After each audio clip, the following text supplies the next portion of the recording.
Her name was Connie. Maybe you first met her when you were in your teens or early 20s. Maybe you were just out of high school or had just quit a job or dropped out of college. You probably didn't ask to meet her. It was arranged on a piece of paper and signed by someone with a lot more rank than yourself. Maybe you didn't know anything about her past, where she was from, where she had been, what battles she had fought. You may not have known she even existed at that time. She may have been mentioned a few times before, but it didn't mean anything to you. The more you learned about her, the more you grew to respect her. Maybe you learned that she came into this world in the same year as you. Maybe you both eventually met in San Diego for the first time. Maybe you met her somewhere far away. Maybe when you first met her, you probably thought, "My God, she's massive." You were probably told how to address her when you first arrived, but maybe you were so awestruck by her size that you forgot what to say. Eventually, you were allowed to come aboard her, and maybe you began to see things you never saw before. There might have been airplanes and helicopters, like everywhere, and people walking around in different colored shirts and hats, people driving funny-looking machines and making weird gestures with their arms and legs, strange sounds, strange smells. It probably wasn't long before you met your first friend, probably the first of many, who showed you around and told you what to do and what not to do, where to go and where not to go. Maybe you remember thinking as you were being shown around for the first time, "I could get lost on this ship and nobody will find me for days." Your new friend probably showed you your new living quarters, and you might have thought it was no bigger than a shoebox, but you probably got used to it. What choice did you have? It probably wasn't long before you made more friends, and they were all different from you. Some were older, some younger, some bigger, some smaller, neater, messier, tougher, softer, smarter, dumber, funnier, more serious. And you weren't all the same skin color. Maybe that was a first for you, and maybe that was what made these new friends even more special. Maybe you adjusted pretty quickly to life with Connie. When you were on board Connie, she expected you to work hard and do as she said, but she wasn't selfish. She knew you needed space and gave it to you. You had plenty of time to go to the beach, or play golf, or softball, or to a movie and dinner. And it probably wasn't long before Connie took you and your new friends on trips. Maybe you didn't want to go on the trips, but again, what choice did you have? Connie couldn't stay in one place for long. If you were with her, you were probably moving a lot. You got used to it.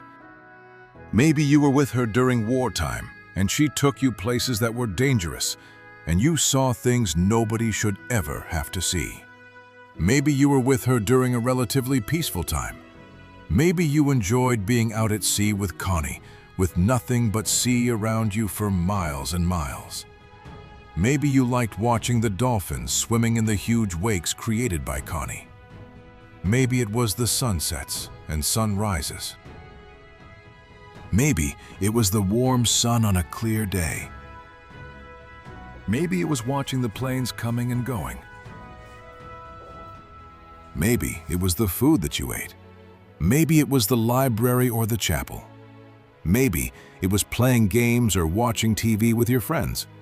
Maybe you even got to go for a swim in the sea. And just like you probably had lots of friends, Connie had lots of friends and never traveled alone. You could see her friends when you were at sea. Sometimes they were far away and you could barely see them. Sometimes they were very close.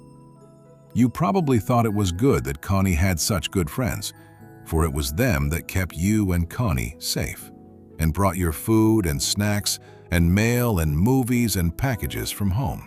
In the places that she probably took you to: Hawaii, Subic Bay, Singapore, Japan, Australia, Africa, Thailand, and so many more. And as long as you behaved for Connie, you got to enjoy these different places and make new experiences and friends there. Maybe these trips took you away from home and loved ones over the holidays, which was sad. But maybe Connie made it up to you with experiences and entertainment that you had never seen before and likely haven't seen since. And maybe Connie's cooking, which was never bad, was even better during those holidays. Maybe you were on board when President Ronald Reagan came to visit. Maybe someone even made a scrapbook of those trips. Maybe you remember your first promotion and getting frocked. Maybe you did some things you weren't proud of when you were with Connie. Maybe you got caught and suffered the consequences. Maybe you got lucky and were never caught. Eventually, one way or another, you and Connie said goodbye. Maybe it was the end of your enlistment, or maybe it was a transfer to another duty station or to A school. Your friends all wished you well, and you went on your way. Maybe you and Connie reunited every now and then. Maybe when you left Connie for the last time, you never wanted to see her or hear her name again. Maybe that lasted for a long time. But maybe over the years, you wondered what she was up to, where she was, or where she was headed to. Maybe you heard about her retirement to the Ghost Fleet in Bremerton. Maybe you heard she was going to be scrapped and that nobody would ever be able to see her again. And maybe that made you even sadder, maybe even mad. You might have thought, how could they do this to Connie after everything she did for this country? A building with this kind of history would have a historical marker slapped on it. But alas, she was towed like an old dog on a leash to the scrapyard, and in a most undignified way was made to disappear. No burial at sea, no museum, just scrapped. Because that's what it said on a piece of paper signed by someone with a lot more rank than yourself. And maybe you would like to tell Admiral Pencil Pusher, you might be able to make Connie disappear, but you can't take away the memories.